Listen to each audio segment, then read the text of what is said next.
దేవునికి మహిమ కలుగును గాక. ప్రభు పేరట మీ అందరికి వందనాలు, శుభాలు. మరణాత బాగున్నారా? నూతనమైన సంవత్సరంలో ప్రవేశించి పాపాన్ని జయించుకుని మరొక నూతనమైన సంవత్సరంలో ప్రవేశించిన మీ అందరికీ శుభములు, వందనాలు. మరణాత. ప్రభునందు ప్రియా దేవుని బిడ్డలారా, ఈ సమయంలో ఈ మాట ఎందుకంటున్నానంటే, నూతనమైన సంవత్సరంలో ప్రవేశించినట్లు లెక్కే మనకి.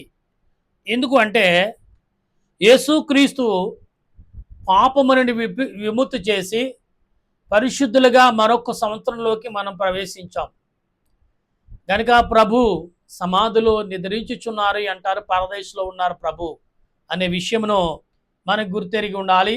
ఇక్కడ వాక్య గ్రామం గురించి ప్రార్థన చేసుకుందాం. ప్రార్థన. సర్వోన్నతుడా, సర్వాధికారి, నీ కొందనాలు దేవా.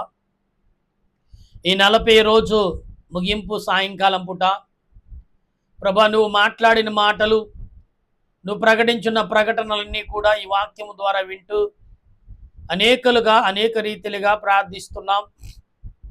మా ప్రార్థన యావత్తు కూడా అంగీకరించి నీ ఆలోచనతో, నీ ఆత్మతో మమ్మల్ని నింపి బలపరిచి నీ సన్నిధి మాకు తోడుగా ఉంచి నీ వాక్యముతో కట్టమని, ఇదిగో ప్రభా, ఈ 2026లో మరి శ్రమకాలం గడిచి నూతనమైన దినాలకు మేము ప్రవేశించుచుండగా నీ ఆత్మ నడిపింపు మాకు దయచేయమని క్రీస్తు నామమున ప్రార్థన చేయుచున్నాను పరమ తండ్రి. ఆమేన్. మన తండ్రి అయిన దేవుని సహాయము సదా తోడైండును గాక. ఆమేన్.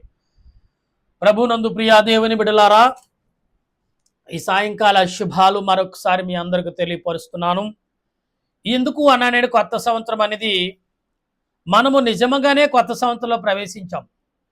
జనవరి నెల మానవ దేహానికి యావత్తు ప్రపంచాన్ని కొత్త సంవత్సరమే, కానీ క్రైస్తవుడికి ఇది కొత్త రోజు, కొత్త సంవత్సరం అని లెక్క.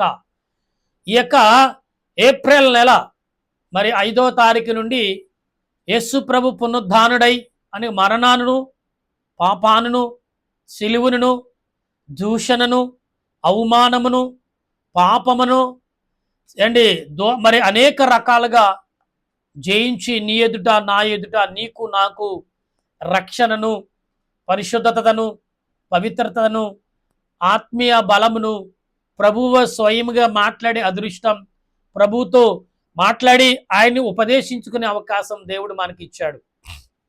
అందుకని నేను కొత్త సంవత్సరం అన్న ఈ రోజుతో 40 దినములు ఈ క్షణముతో పూర్తవుతున్నాయి. ఈ దినముతో ఎందుకంటే ప్రియులారా, ఈ రోజుతో 40 దినాలు పూర్తవుతున్నాయి. ఎందుకంటే చాలా మంది రేపుడు కాలం ప్రభు పునరుద్ధానుడు అవుతాడు, సమాధిను గెలిచి అంటే మరణాన్ని గెలిచాడు, మొదట పాపాన్ని, దానికంటే ముందు సాతాని శోధనని, పాపాన్ని, సిలువను, ఇప్పుడు మరణాన్ని అనగా సమాధిని కూడా గెలవటానికి సిద్ధముగా ఉన్నారు ఆయన.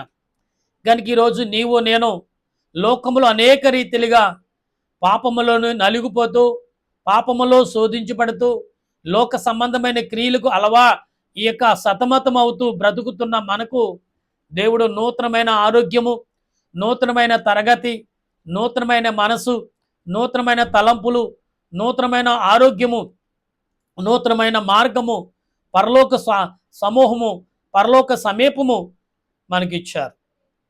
అవునంటారా? కాదంటారా? అవును.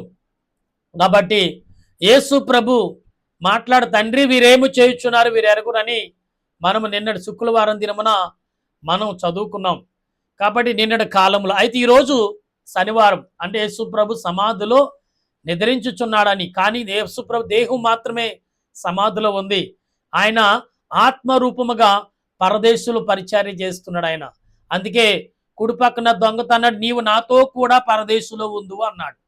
అంటే యేసు ప్రభుతో పాటు దొంగ మరి కుడి పక్కన దొంగ ఏం చేశాడు? పరదేశంలో పరిచర్య చేస్తున్న ప్రభుతో.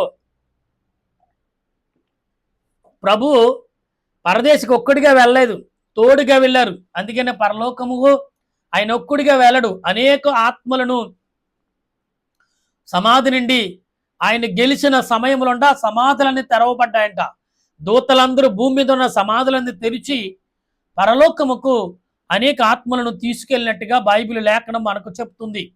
అయితే ఆ సమయంలోనంట ఆత్మలు ఏమండి ఎంత ఉత్సాహంతో ఉన్నాయంటే తెలుసా, ఏ భూలోకంలో సమాధులు తెరవబడినప్పుడంట అవి కొత్త రూపం ధరించుకునే దేహాలు, ఈ ఎముకలు కొత్త రూపం ధరించుకున్నప్పుడు పరలోకములు ఏ దేహముతో జీవించాలో ఆ దేహము ధరించుకున్నట్టు ఎంతో ఆనందంతో కేరింతలు కొడుతున్నారంట. ధ్వనులు ఏమంటే భూమంతా బూరలతో ధ్వనులతో పరిశుద్ధులతో భూమంతా నింపబడి ఉందంట. ఎప్పుడంటే రేపు ఉదయకాలం 3 గంటలకు. గనుక ప్రియులారా మనమందరము కూడా గమనించండి, ప్రార్థించండి, స్తుతి చేయండి. ఎందుకంటే దేవుడు ఈ రోజున నిన్ను నన్ను ఏ రీతిగా వాడుకుంటున్నాడు, ఏ రీతిగా బలపరుస్తున్నాడు, ఏ రీతిగా ఆదరిస్తున్నాడు, ఏది రీతిగా దీవిస్తున్నాడని మన విషయాన్ని మర్చిపోవద్దు. యేసు ప్రభు అంటున్నాడు, నేనే మార్గము, నేనే సత్యము అన్నాడు. ఈ సత్యాన్ని మనం ఎరిగి ఉండాలి. ఈ నూతనమైన సంవత్సరంలో ప్రవేశించాం. ఇప్పుడు నిజంగా క్రైస్తవుడికి నూతనమైన సంవత్సరంలో ప్రభు చేయి పట్టుకుని నడిపించాడు. మన పితరుల ఆత్మలు కూడా నూతనముగా శరీరం ధరించుకుని పరిశుద్ధాత్మతో నింపబడి పరలోక రాజ్యానికి ప్రయాణమై వెళ్తున్నారు. అది నూతనమైన ప్రయాణము. వారికి ఆల్రెడీ పరలోకంలో ఉన్నవారే భూలోకానికి వచ్చి మరలా తిరిగి పరలోకానికి వెళ్తున్నారు. అంటే మనము అందరూ కూడా మన పితరుల కొరకు, మన కుటుంబాల కొరకు, మన కొరకు, మన ఆత్మల కొరకు విజ్ఞాపన చేసేవారమై ఉండాలి. గనుక ఈ సాయంకాల సమయంలో ఈ శనివారమున మనమందరము కూడా ఆత్మ సంబంధమైన తలంపులు కలిగి మన పితరుల కొరకును, మన బిడ్డల కొరకును, సమాజము కొరకును, సమాజంలో నశించి మన ఆత్మలను దేహాల కొరకు మనం ప్రార్థన చేయాలి. ఈ నూతనమైన సంవత్సరంలో ప్రవేశించిన మనము ఆత్మ తలంపులు కలిగి, ఆత్మ నడిపింపు కలిగి, ఆత్మ ఉద్దేశాలు కలిగి మనం ఉన్నామనేది కలిగి మనం ఉండాలి. ఎందుకు అంటే ఈ ఉదయ కాలంలో యేసుక్రీస్తు ప్రభు నీతో నాతో మాట్లాడుతున్నాడు.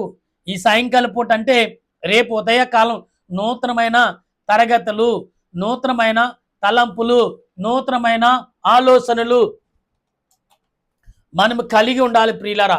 అప్పుడే దేవదేవుని యొక్క సన్నిధిలో బలమైన శక్తిమంతుల వలె, బలమైన ఆలోచన కలిగిన వారి వలె మనం జీవిస్తాం. అందుకే చూడండి, యేసుప్రభును ఆరాధించిన వారు, యేసుప్రభుని ఎరిగిన వారు, యేసుప్రభును స్వీకరించిన వారు నూతన మనసు, నూతన తలంపు, నూతన ఆలోచన, నూతన క్రియలు మనం కలిగి ఉంటాం. గనుక ఈ రోజున నీవు నూతనమైన సంవత్సరంలోకి ప్రవేశించినట్లు లెక్క. ఎందుకంటే పాపాన్ని జయించావు, శోధనని జయించావు, అపవాదిని జయించావు, లోక కష్టాలని జయించావు. వాటి క్రియలేంటో తెలుసుకుని విజయముగా నీవు విజయ జెండాను ఎగరేసుకుని ప్రభువుతో పాటు పరలోక రాజ్యములోకి ప్రవేశించుటకు పరిశుద్ధాత్మ దేవుడు నీకు అందించిన గొప్ప కృపను బట్టి మనం అనేక రీతిలుగా ఉండాలి. ప్రియులారా, ఈరోజు ఆత్మ తలంపులు కలిగి మనము ఏదైతే ఉన్నామో అది రీతిని కొనసాగించేవారుగా ఉండాలి. అందుకే ప్రభు అంటున్నారు, నేనే మార్గము, నేనే సత్యం. ఎందుకు ఆ మాట అన్నారంటే పరిశుద్ధాత్మ దేవుడు నీతో నాతో నడిచేవాడు, మాట్లాడేవాడు, ప్రవర్తించేవాడు, అన్నిట్లో సహాయమును పాలు పంచుకుని. అందుకే నూతనమైన సంవత్సరం అంటాను. ఈ నూతనమైన సంవత్సరంలో మనం ఎందుకు ఆల్రెడీ 3 నెలలు అయిపోయింది కదండి, 4వ నెలలో చొప్పుడు నూతన మనుషులు ప్రపంచం యావత్తు ప్రపంచానికి నూతన సంవత్సరం. క్రైస్తవులకు మాత్రం ఇదే నూతన సంవత్సరం. ఎందుకు అంటే ఈ నూతన సంవత్సరం ఎటువంటిది, ఎలాంటిది, ఏ రకంగా ఉన్నదంటే ఆత్మ తలంపులు కలిగి మనం ఉన్నాం, ఆత్మ నడిపింపులు కలిగి మనం జీవిస్తున్నాం, ఆత్మ ఆలోచన కలిగి మనం ప్రవర్తిస్తున్నాం. కనుక ఈ సాయంకాల సమయంలో నీవు నేను ప్రార్థిస్తున్న ప్రతి ప్రార్థన ఎటువంటిదంటే ఆత్మ తలంపులు సంపాదించుకునే ప్రార్థనగా ఉండాలి. ఆత్మ నడిపింపుతో, ఆత్మతో నింపబడిన వాడిగా మనం ఉండాలి. అప్పుడే మన పితరుల కొరకు మనం ప్రార్థన చేయగలుగుతాం. మన తాత ముత్తాతలు, మన తల్లిదండ్రులు ఈ భూమిని విడిచిన వారి ఆత్మల కొరకు మనం ప్రార్థన చేయాలి. ఎందుకంటే వారి నశించిపోతున్నారు, మనం నశించిపోలేదు, మనం రక్షించబడ్డాం. క్రీస్తు రక్తము ద్వారా, క్రీస్తు యొక్క శరీరము ద్వారా, క్రీస్తు యొక్క వాక్యము ద్వారా, క్రీస్తు యొక్క ఆలోచన ద్వారా, క్రీస్తు యొక్క తలంపుల ద్వారా మనం రక్షించబడుతున్నాం. మన పితరులు ఇవన్నీ ఏమీ తెలియకుండా వారు ఏమైపోయారు? మరణించారు. వారి ఆత్మలు ఘోషిస్తున్నాయి, వారి ఆత్మలు కన్నీటితో వేదన పడుతున్నాయి. వాటిని వేదన కలిగించకుండా వాటిని వేదన తొలగించాలంటే ఏం చేయాలి? వారి పిల్లలమైన మనము ప్రభు కొరకు విజ్ఞాపన చేయాలి. ప్రభు తండ్రి అయిన దేవునిని వేడుకునవాలి. మన తండ్రి అయిన దేవునికి స్తుతి చేయాలి. అప్పుడు దేవుడు మన పట్ల ఆలోచన కలిగి ఉంటాడు. ఇశ్రాయేలు ప్రజల పట్ల 430 సంవత్సరాలు అసలు కన్నెత్తి చూడలేదు. కానీ తర్వాత అనేకులు కన్నీటితో వేదనతో మరి విలపించినప్పుడు కరుణ చూపించాడు. మోషే అంటాడు, ప్రభువా ఎందుకు నాయన వీరిని ఎందుకా చంపేటకి ఎక్కడదా తీసుకొచ్చావు? నన్ను చంపేసేయి, వారిని బ్రతికించన్నాడు. ఎందుకంటే దేవుడు చంపేసేవాడు కాదు, మరణించి బలి తీసేవాడు. అంటే చాలా మంది ఇశ్రాయేలు ప్రజలు ఐగుప్తులో వచ్చుచున్నప్పుడు మధ్యదారులు చాలా మంది చనిపోయారు కదంటే వారి పాపము వారినే చంపింది. దేవుడు ఎక్కడా చంపలేదు. దేవుడు ఎక్కడా మొత్తుతానన్నప్పుడు మోషే అడ్డం పడ్డాడు ప్రియులారా. అయితే ఈ రోజున మన పితరులు కానీ మనము కానీ మన పిల్లలు కానీ మొత్తబడుతున్నారంటే వాళ్ళు చేసిన క్రియల వల్లే మొత్తపడుతున్నారు. వాళ్ళు క్షమించబడాలి, వారు దీవించబడాలి, వారి పరలోక వారసులు అవ్వాలంటే మనం వారి పిల్లలమైన వాళ్ళ తల్లిదండ్రులైన మనం, వారి పిల్లలమైన మనం, వారి బంధుమిత్రులైన మనం ఏం చేయాలంటే విజ్ఞాపన చేయాలి, ప్రభు కొరకు ప్రార్థన చేయాలి, ఆయనను స్తుతించాలి, ఆయనని గణపరచాలి, ఆయనను ఆరాధించాలి. అప్పుడే నువ్వేం చేస్తావంటే అప్పుడే మనం పరలోక రాజ్యముకు వారసాన్ని మనతో పాటు మన బంధుమిత్రులకు, వారి ఆత్మలకు, వారి ఆలోచనలకు కూడా పరలోక వారసత్వాన్ని కలగజేస్తాం. ప్రియులారా చూడండి, చాలా మంది కొంత భూములు కొనుక్కుంటారు. ఎక్కడికి వెళ్ళి రిజిస్ట్రేషన్ చేయించుకుంటారు? రిజిస్టర్ ఆఫీసుకి వెళ్ళి రిజిస్ట్రేషన్ చేయించుకుంటారు. అలాగే మనము కూడా దేవుని వాక్యం అనే రిజిస్టర్ ఆఫీసర్కు, దేవుని వాక్యం అనే దేవుని యొక్క సన్నిధికి అనగా రిజిస్టర్ ఆఫీస్ అనే ఆఫీస్కి ఎలాగ రిజిస్ట్రేషన్ చేయించుకుంటామో అలాగే దేవుని సన్నిధికి దేవాలయంకి వెళ్ళి మన పేర్లు నమోదు చేసుకుని పరలోకంలోకి సిద్ధపరచుకోవాలి. అందుకే దేవాలయంలో నువ్వు ఇంట్లో చేసుకునే ప్రార్థన కంటే దేవాలయంలో చేసుకున్న ప్రార్థన దేవుని యొద్దకు త్వరగా చేరుతుంది, త్వరగా దేవుడు నెరవేర్పిస్తాడు. ఇంట్లో చేసింది అక్కడ పాపం ఉండొచ్చు, సాతాను ఉండొచ్చు, మైలు ఉండొచ్చు, పాప క్రియలు ఉండొచ్చు, పాప మాటలు ఉండొచ్చు, పాప తలంపులు ఉండొచ్చు, అనేకమైన దురాత్మలు ఉండొచ్చు.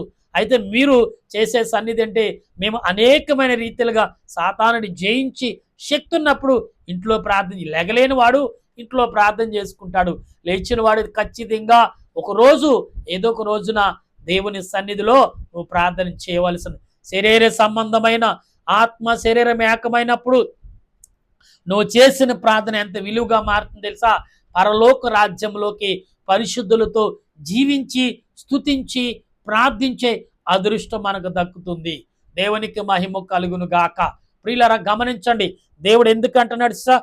అందుకనే ఈ పునాత్తమైన అంటే నూతనమైన సమాధిని ప్రభు మొదటిది ఏం చేశాడా? సాతానుని జయించాడు, పాపముని జయించాడు, శిలువును జయించాడు, సమాధిని జయించబోతున్నాడు. ఆయన మరలా నూతనమైన జన్మము, నూతనమైన తరగతి, నూతనమైన జీవితం, నూతనమైన ఆలోచన, నూతనమైన తలంపులతో మానవుడిని నింపబోతున్నాడు. ఈ రోజున నీవు నేను, కుమార్తె కుమారుడా, సహోదరులారా, స్నేహితులారా వింటున్నారా?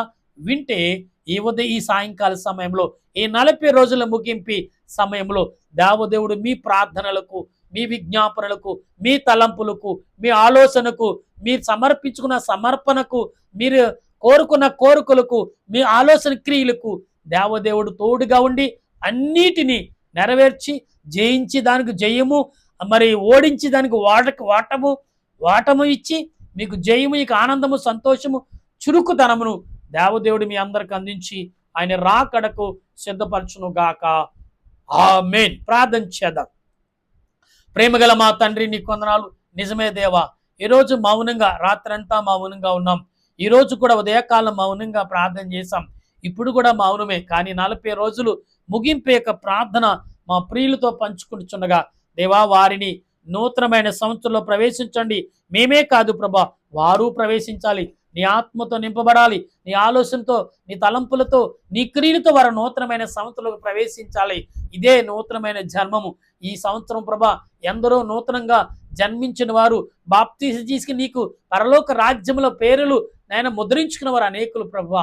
వారందరి మీద నీ ఆత్మను కుమరించి దీనుడు నన్ను, నా కుటుంబాను, ఇదిగో వినుచున్న బిడ్డలందరి మీదను నీ పరిశుద్ధ ఆత్మతో నింపి ఏకూజాన లేచి బలమైన ప్రార్థన చేసి విజ్ఞాపనతో, ప్రార్థనతో, ఆలోచన అన్ని రకములుగా నిన్ను స్తుతించి బలపరిచి ఆదరించి ఆయత్తపరచుదు గాక.